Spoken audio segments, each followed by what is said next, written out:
The encounter. The afternoon sun cast long shadows across the bustling streets of downtown Portland as Elena Rodriguez hurried along the sidewalk, her messenger bag bouncing against her hip with each quick step.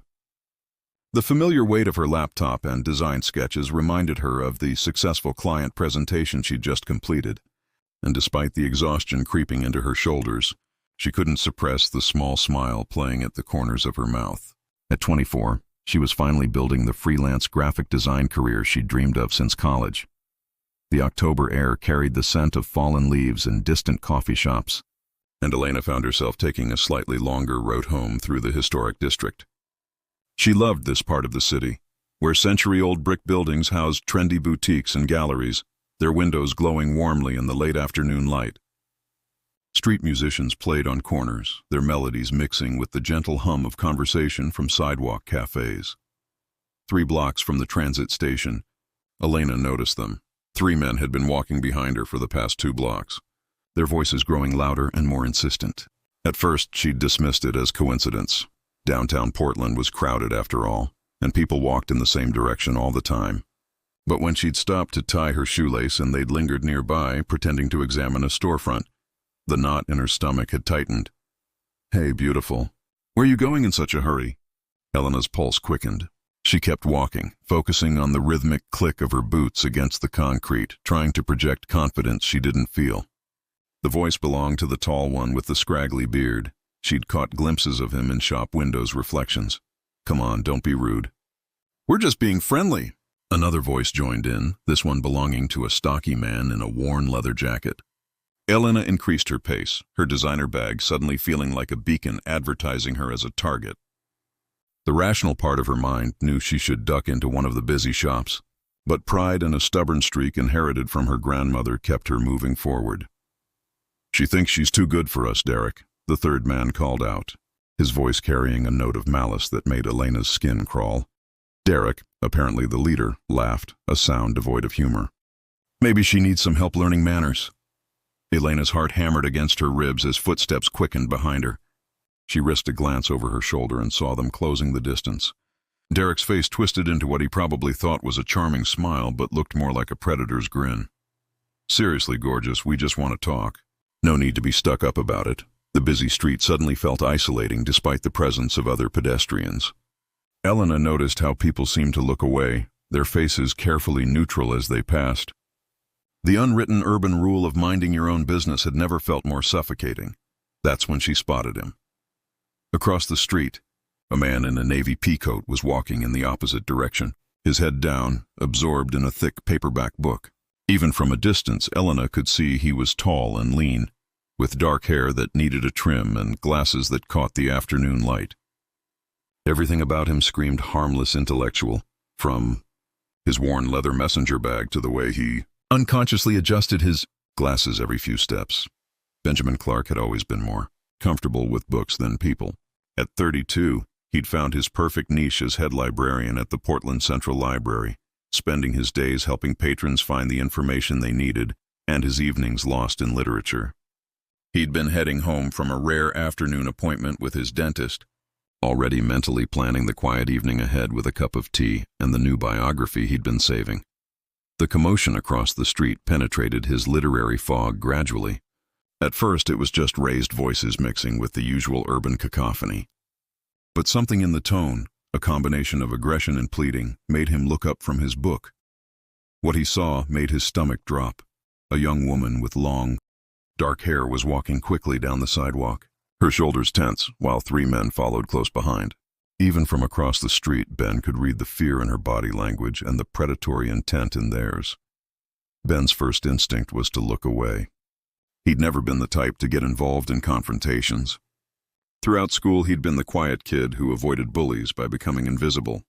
As an adult, he'd perfected the art of conflict avoidance, preferring the orderly world of books to the messy unpredictability of human drama. But something kept his gaze fixed on the unfolding scene. The woman, she couldn't be much older than 25, reminded him of his younger sister Carmen. Same determined stride, same stubborn tilt of the chin that said she refused to be intimidated. Carmen, who'd moved to Portland specifically because she'd heard it was a safe, progressive city where a young artist could thrive. Leave me alone." The woman's voice carried across the street, clear and firm despite the tremor Ben could detect underneath. Derek stepped closer, invading her personal space with calculated aggression. "We're not doing anything wrong, sweetheart. Just trying to be social. You should appreciate the attention." Ben watched, frozen, as the woman backed away, only to find herself trapped between a building and the three men. Other pedestrians continued walking past, their faces carefully averted. The familiar weight of his own cowardice settled on Ben's shoulders like a lead blanket. Then Derek reached out and grabbed the woman's arm. "Don't touch me," she snapped, jerking away, but Derek's grip tightened. Something inside Ben snapped. Later, he wouldn't be able to explain exactly what happened in that moment. The shy librarian who'd spent 32 years avoiding confrontation simply ceased to exist. In his place stood someone he didn't recognize, someone who stuffed his book into his bag and strode across the street without checking for traffic. "Excuse me," Ben said, his voice surprisingly steady as he approached the group. "Is there a problem here?" Derek turned, still gripping Elena's arm, his expression shifting from predatory confidence to annoyed irritation. "No problem, man. Just having a conversation. Move along." Up close, Derek was more intimidating than he'd appeared from across the street. He had at least 4 inches and 40 pounds on Ben, with arms that suggested regular gym attendance and a face that had seen its share of fights. His two companions flanked him like a practiced pack, their body language shifting to face this new potential threat. Ben felt his courage wavering. Every instinct screamed at him to mumble an apology and walk away. The smart thing would be to call the police from a safe distance. The rational thing would be to avoid escalating a situation that could turn violent. Instead, he looked at the woman, really looked at her. Her dark eyes were wide with a mixture of fear and determination, and there was something in her expression that reminded him not just of Carmen, but of every person who'd ever been made to feel small and powerless. "Actually," Ben said, his voice growing stronger, "it looks like the lady would prefer to be left alone. Maybe you should respect that." Derek's grip on Elena's arm tightened, and she winced. "This is none of your business, bookboy. Walk away before you get hurt." The threat hung in the air between them. Ben could feel his knees wanting to shake, could taste the metallic flavor of adrenaline flooding his system. But he thought about all the times he'd walked past problems, all the moments he'd chosen safety over principle. "Her business is my business when you won't take no for an answer," Ben said, taking a step closer. "Let her go." The stocky man in the leather jacket laughed. "Look at this guy, Derek. Thinks he's some kind of hero." "I'm not a hero," Ben replied, his eyes never leaving Derek's face. "I'm just someone who doesn't think women should have to deal with harassment on public streets." Something in Ben's calm tone seemed to unnerve Derek more than shouting would have. Perhaps it was the complete absence of fear in the librarian's voice. Or maybe it was the way Ben positioned himself between Elena and her harassers with quiet determination. "You really want to do this?" Derek asked, finally releasing Elena's arm but keeping his attention focused on Ben. "I want you to leave her alone and go find something better to do with your afternoon," Ben said evenly. "That's all." Elena, freed from Derek's grip, didn't run. Instead, she moved to stand beside Ben, her chin raised defiantly. "He's right. I told you to leave me alone, and I meant it." For a moment, the 5 of them stood in a tense tableau on the busy sidewalk. Passers-by continued to stream around them, but Ben noticed that some were slowing down, phones appearing in hands as people began to realize what was happening. Derek noticed too. His eyes darted to the growing audience, and Ben saw the exact moment when the man's predatory confidence cracked. Street harassment thrived in shadows and ambiguity, not under the bright light of public scrutiny. "Whatever," Derek muttered, his bravado deflating like a punctured balloon. "Wasn't worth our time anyway," but as he turned to go, he couldn't resist one final show of dominance. His shoulder slammed into Ben's with deliberate force, sending the librarian stumbling backward. Ben managed to keep his feet, but his glasses went flying, landing with an ominous crack on the concrete. "Oops," Derek said with false innocence. "Should watch where you're going." The 3 men walked away, their laughter echoing behind them, but Ben barely heard it. He was already kneeling on the sidewalk, carefully picking up the pieces of his glasses. The left lens had spiderweb cracks running through it, and the frame had bent at an awkward angle. "Oh my God, I'm so sorry," Elena said, dropping to her knees beside him. "This is all my fault." Ben looked up, squinting slightly in the late afternoon sun. Without his glasses, Elena's face was slightly blurred, but he could see the genuine distress in her expression. "It's not your fault," he said firmly. "Those men made a choice to behave badly. You didn't make them do anything." Elena helped him gather the broken pieces, her fingers gentle as she handled the damaged frames. "You didn't have to do that," she said quietly. "You could have been hurt." "So could you," Ben replied, attempting to position the broken glasses on his face. They sat crookedly, the cracked lens distorting his vision, but at least he could see well enough to function. "Are you okay? Did he hurt your arm?" Elena rubbed the spot where Derek had grabbed her, already feeling the tenderness that would bloom into bruises by tomorrow. "I'm fine, but your glasses can be replaced," Ben finished. "People can't be." They stood together on the sidewalk, an unlikely pair brought together by circumstances neither had expected when they'd started their day. Elena studied the man who'd risked his own safety for a complete stranger. He wasn't conventionally handsome, his features were too angular, his hair too unruly, and now his broken glasses gave him a slightly comical appearance. But there was something in his eyes, a quiet strength that had nothing to do with physical size or intimidation tactics. "I'm Elena," she said, extending her hand. "Elena Rodriguez, Ben Clark," he replied, shaking her hand with surprising firmness. "I'm glad you're safe." "Thanks to you." Elena hesitated, then made a decision. "Look, I know this is probably weird, but would you let me buy you new glasses? And maybe coffee? I feel terrible about what happened." Ben started to shake his head. "That's not necessary, really. Please," Elena insisted. "I need to do something. You stepped in when no one else would, and you got hurt because of it. At least let me replace what was broken." Ben studied her face, noting the genuine distress there. He realized that refusing her offer might actually make her feel worse, might leave her carrying guilt that wasn't hers to bear. And if he was being completely honest with himself, the idea of spending more time with this brave, determined woman wasn't entirely unappealing. "Coffee would be nice," he said finally, "but you really don't need to worry about the glasses." Elena smiled for the first time since the ordeal began, and Ben felt something warm unfurl in his chest. "There's a great place just around the corner," she said. "And I absolutely am worrying about the glasses. Do you have an eye doctor you can call?" As they walked together toward the coffee shop, Ben couldn't help but marvel at how quickly life could change. 20 minutes ago, he'd been the same quiet librarian he'd always been, someone who preferred books to confrontation and solitude to social interaction.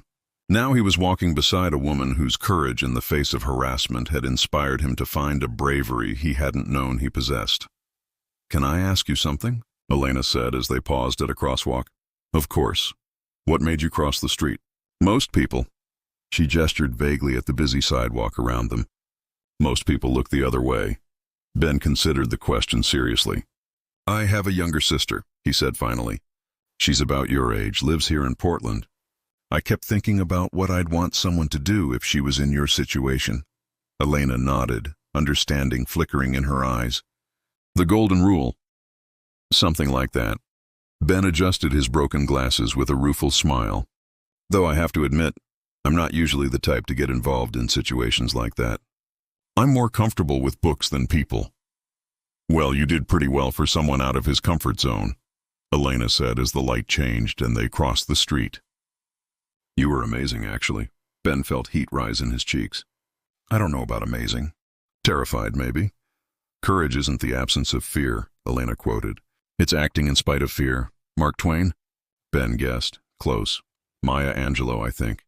They'd reached the coffee shop, a cozy place with exposed brick walls and the rich aroma of freshly roasted beans. As Ben held the door open for Elena, he reflected on how much had changed in such a short time.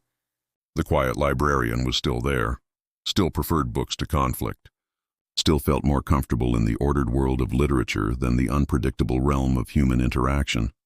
But something else was there too now, something that had awakened when he'd seen Elena's courage in the face of harassment. Something that had made him cross a street and stand up to 3 men who could have easily hurt him.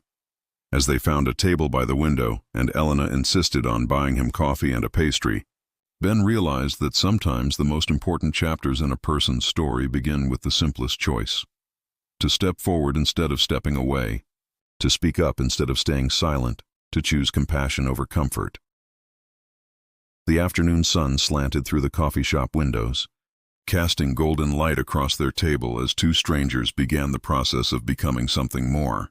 Outside, the city continued its endless rhythm, but inside, in the warm glow of shared coffee and quiet conversation, Elena Rodriguez and Benjamin Clark discovered that heroes and those they protect sometimes find in each other exactly what they didn't know they were looking for. The aftermath 3 days later. Ben stood in front of his bathroom mirror, adjusting his new glasses for the dozenth time that morning. The frames were sleeker than his old ones, with a more modern design that Elena had helped him choose at the optometrist's office. He'd protested when she'd insisted on paying, but her argument had been irrefutable. "You wouldn't need new glasses if you hadn't helped me. It's only fair." The past 72 hours had been unlike anything in Ben's carefully ordered life. What had started as a simple coffee after the street incident had stretched into 3 hours of conversation that ranged from books to travel dreams to childhood memories. Elena was fascinating in a way that made Ben forget his usual social awkwardness. Intelligent, passionate about her work, and possessed of a dry sense of humor that caught him off guard and made him laugh more than he had in months. But it was more than just attraction. There was something about the way she'd handled herself during the harassment, the dignity she'd maintained even in fear, that spoke to something deep in Ben's character. And the way she'd looked at him afterward, not with the pity or awkward gratitude he'd expected, but with genuine respect and warmth, had awakened feelings he'd thought were safely buried under layers of routine and solitude. His phone buzzed with a text message, interrupting his reflection. "Morning. Coffee before work. I promise not to get you into any more street confrontations. Junks, Elena." Ben found himself smiling as he typed back, "I'll risk it. Usual place in 20. Perfect. See you there." As Ben gathered his messenger bag and the day's selected reading, a collection of Pablo Neruda's poetry that seemed appropriate for his current state of mind, he reflected on how much had changed since that afternoon. Word had somehow spread at the library about his heroic intervention, as his colleague Janet had dramatically termed it. The normally reserved staff had treated him like a minor celebrity, asking for details he was too modest to provide. But the real change was internal. For the first time in years, Ben found himself looking forward to something beyond the comfortable predictability of his work routine. Elena had awakened something in him. Not just romantic interest, though that was certainly present, but a sense of possibility he'd forgotten he was capable of feeling. The coffee shop was moderately busy when he arrived, the morning rush beginning to taper off. Elena was already there, seated at a corner table with 2 steaming mugs in front of her. She wore an emerald green sweater that brought out the warmth in her dark eyes, and her hair was pulled back in a loose bun that somehow managed to look both professional and effortless. "You look good in the new glasses," she said as he approached, standing to give him a brief hug that left him slightly dizzy. "Thanks to your excellent taste," Ben replied, settling into the chair across from her. "Though I still feel guilty about letting you pay for them." "Don't," Elena said firmly. "Besides, I may have had ulterior motives. I wanted to make sure you could see clearly the next time you decide to rescue someone." Ben nearly choked on his coffee. "I think once in a lifetime is probably enough for me. I'm much better suited to quiet library emergencies. The occasional overdue book, maybe a malfunctioning printer." Elena laughed, but there was something thoughtful in her expression. "Can I tell you something? I've been thinking a lot about what happened." "Oh?" Ben set down his mug, giving her his full attention. "I keep wondering what would have happened if you hadn't been there. If you hadn't crossed that street." Elena's fingers traced the rim of her coffee cup. "Those men, they weren't going to just give up and walk away. I could see it in their eyes." Ben felt a chill that had nothing to do with the October morning. "You don't know that for certain." "Maybe not. But I've been harassed before. Most women have. Usually it's just words, and eventually they get bored and move on. But this felt different. Derek, the leader, there was something in the way he grabbed my arm, the way he looked at me." Elena shivered slightly. "I think you may have prevented something much worse from happening." The weight of that possibility settled between them.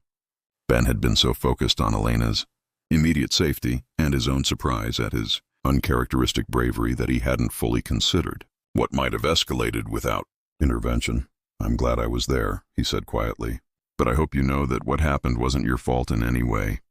You handled yourself with incredible strength." Strength I didn't know I had until I saw you crossing that street, Elena replied. When I realized that someone, a complete stranger, cared enough about my safety to put himself at risk, it gave me courage I didn't know I possessed. They sat in comfortable silence for a moment, the weight of their shared experience creating an intimacy that felt both new and somehow familiar. Around them, the coffee shop buzzed with the conversations of other patrons, but Ben felt as if he and Elena existed in their own private world. There's something else, Elena said, her voice taking on a more serious tone. I've been debating whether to report what happened to the police. Ben straightened in his chair. You should. What they did was assault, Elena. Derek grabbed you and they followed and harassed you. That's not acceptable behavior, and there should be consequences. I know you're right, Elena said with a sigh. But you know how these things usually go. It's my word against theirs, and technically they didn't. They didn't do anything that would be considered serious enough for real consequences. The fact that it could have been worse doesn't mean what actually happened wasn't serious, Ben said with surprising firmness. And you're not alone in this. I witnessed the whole thing. I'll back up everything you say. Elena looked up at him, something like surprise flickering in her eyes. You'd do that?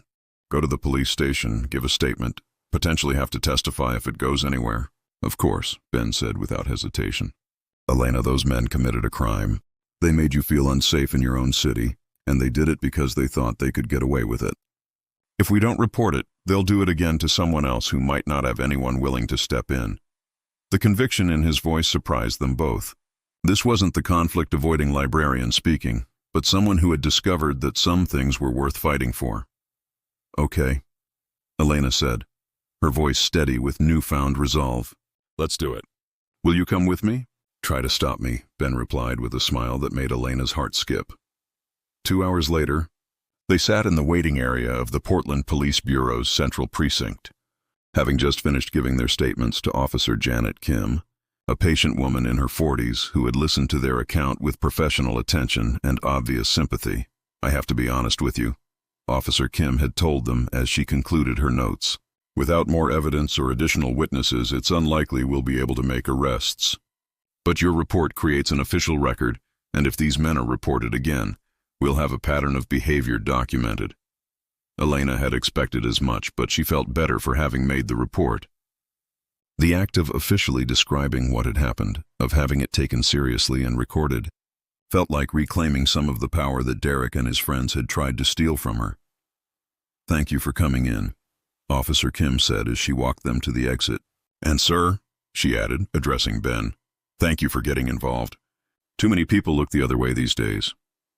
Outside the police station, Elena and Ben stood on the steps, blinking in the bright afternoon sunlight. The formal process of making their statements had been emotionally draining, requiring them to relive the incident in careful detail. I need to ask you something, Elena said as they walked toward the parking garage where she'd left her car. Why did you really cross that street? And don't say it's because I reminded you of your sister. There was more to it than that. Ben considered the question as they waited for the elevator. Do you remember what you said in the coffee shop that first day? About courage being action in spite of fear? Elena nodded. I spent most of my life being afraid, Ben said as the elevator doors closed behind them. Afraid of conflict, afraid of standing out, afraid of taking risks. I told myself it was just my personality, that some people were naturally brave and others weren't. But when I saw you standing up to those men, even though you were scared, even though you were outnumbered, I realized that courage isn't a personality trait. It's a choice. The elevator reached Elena's floor, but neither of them moved to exit. I crossed that street because I was tired of being someone who always chose safety over doing what's right, Ben continued. And because in that moment, watching you refuse to be intimidated, I realized I wanted to be the kind of person who stands up for others. Elena felt tears prick at the corners of her eyes. You already were that person, Ben. You just needed the right moment to discover it. When they reached Elena's car, she turned to face him fully. I have a confession to make. I've been thinking about asking you out on an actual date, but I wasn't sure if that would be weird given how we met. Ben blinked in surprise, then broke into a grin that transformed his entire face. I was wondering the same thing. Though I have to warn you, my idea of excitement usually involves choosing between different translations of the same book. That sounds perfect, Elena said, laughing. Though maybe we could start with dinner? Somewhere public and well-lit? It's a date, Ben said, then paused. That wasn't too presumptuous, was it? Not presumptuous enough, Elena replied, standing on her tiptoes to kiss his cheek. How about Friday? I know a great little Italian place downtown. As Elena drove away, Ben stood in the parking garage with a smile he couldn't seem to shake. In the space of less than a week, his carefully ordered life had been completely disrupted by an encounter that had forced him to discover reserves of courage he hadn't known he possessed. Friday evening found them at Romano's, a cozy Italian restaurant with dim lighting and the kind of intimate atmosphere that encouraged long conversations. Elena wore a deep blue dress that brought out the color of her eyes, and Ben had traded his usual cardigan for a button-down shirt that Elena had complimented twice already. So, Elena said over plates of pasta that were growing cold as they talked, tell me about the most exciting thing that ever happened at the library before this week. Ben pretended to consider seriously.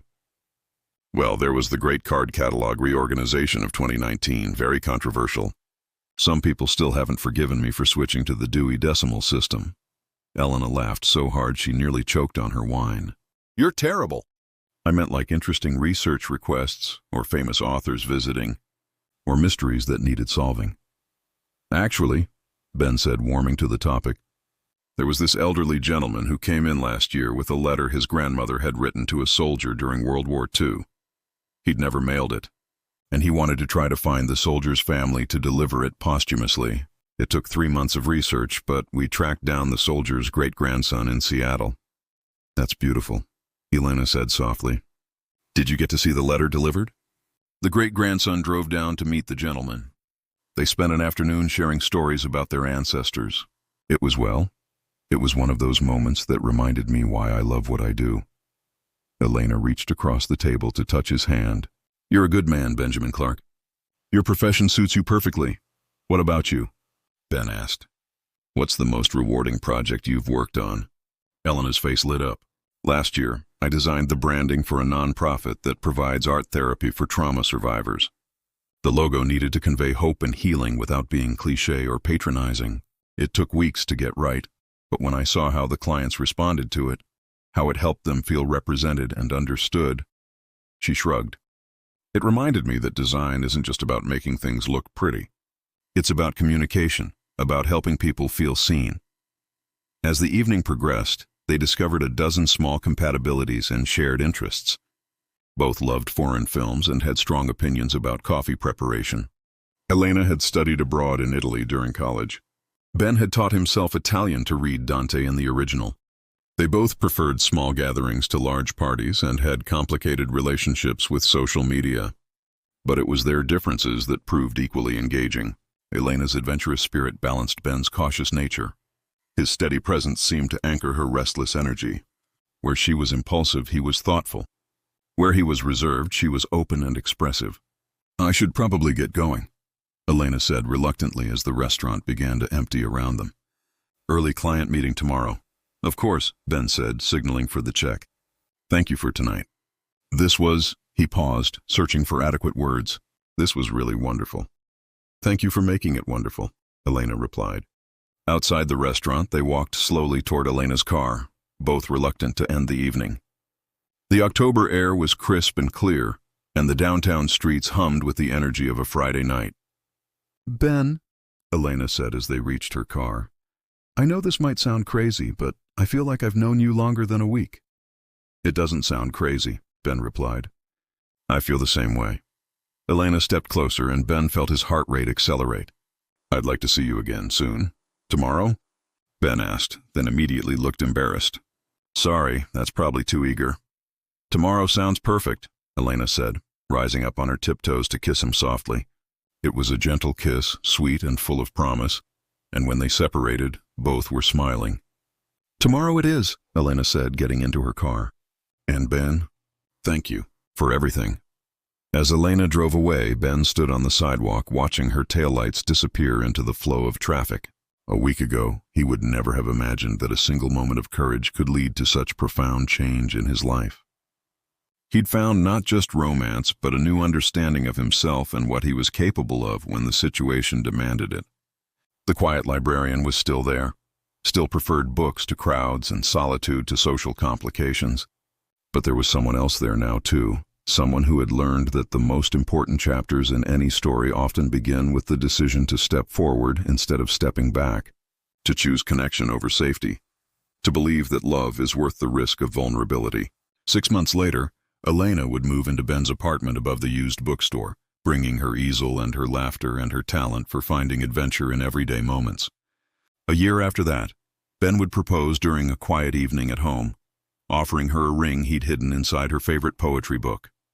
But that Friday night, standing alone on the sidewalk with Elena's kiss still warming his lips and the promise of tomorrow bright in his mind, Ben Clark knew that whatever came next, he would meet it not as the man who always chose safety, but as someone who had learned that the greatest courage often comes from the simplest act of caring more about someone else's well-being than your own comfort.